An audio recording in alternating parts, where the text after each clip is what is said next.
Assalamualaikum warahmatullahi wabarakatuh.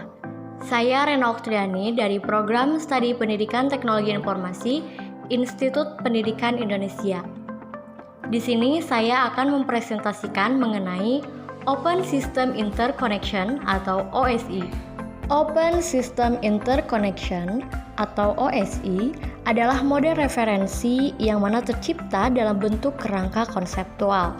Bahkan sekarang ia telah menjadi suatu standar koneksi untuk sebuah komputer. Selain itu, ia diciptakan juga untuk memenuhi tujuan tertentu. Tujuan tersebut adalah supaya model OSI menjadi rujukan bagi setiap vendor ataupun developer sehingga software dan produk yang mereka buat mempunyai sifat interpolate. Hal ini berarti pengguna tak harus melakukan upaya khusus dan mereka bisa melakukan kerjasama dengan sistem ataupun produk. Di dalam OSI sendiri, terdapat 7 lapisan OSI layer dan fungsinya yang memiliki perannya masing-masing. Berikut 7 layer dalam OSI. Physical layer. Bisa dibilang bahwa physical layer ini adalah yang paling utama. Tanggung jawabnya OSI layer ini adalah dalam hal melakukan transmisi terhadap bit data. Tentu saja hal ini dilakukan dari physical layer pengirim dan ditunjukkan kepada physical layer penerima. Nantinya di sini data juga akan ditransmisikan dengan memakai jenis sinyal yang telah didukung media fisik. Katakanlah seperti kabel, tegangan listrik, frekuensi radio, atau bisa juga infrared dan cahaya biasa. Yang kedua, data link layer. Ketika proses transmisi data sedang berlangsung, maka akan ada potensi terjadinya kesalahan. Maka inilah yang menjadi tanggung jawab dari OSI layer layanan. Data link layer ini di mana tugasnya memang melakukan pemeriksaan kesalahan. Data link layers dalam urutan OSI juga memiliki tanggung jawab dalam hal membungkus bit hingga membentuk data frame. Selain itu, data link layer juga dapat mengelola skema pengamatan fisik, misalnya saja seperti alamat MAC yang ada pada suatu jaringan. Yang ketiga, network layer.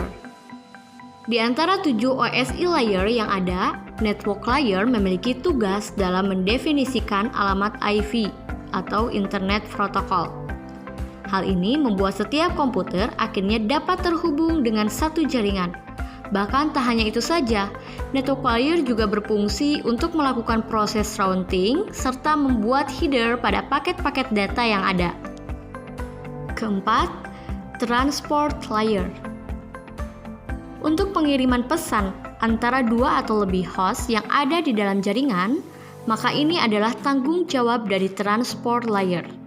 Selain itu, ia juga menangani adanya pemecahan serta penggabungan pesan, kemudian juga melakukan kontrol untuk keandalan jalur koneksi yang sudah diberikan. Kelima, season layer. Tanggung jawab dari season layer adalah mengendalikan sesi koneksi dialog dan juga mengelola bahkan dapat pula memutuskan koneksi dari komputer. Agar bisa membentuk sesi komunikasi, maka digunakanlah sirkuit virtual yang mana dibuat oleh lapisan OSI bernama transport layer. Keenam, presentation layer. Melakukan definisi terhadap sintaks yang dipakai oleh host jaringan dalam berkomunikasi merupakan tugas dari presentation layer. OSI layer nomor 6 ini juga bertanggung jawab melakukan enkripsi dan juga deskripsi informasi serta data hingga kemudian bisa dipakai di lapisan aplikasi. Yang ketujuh, application layer.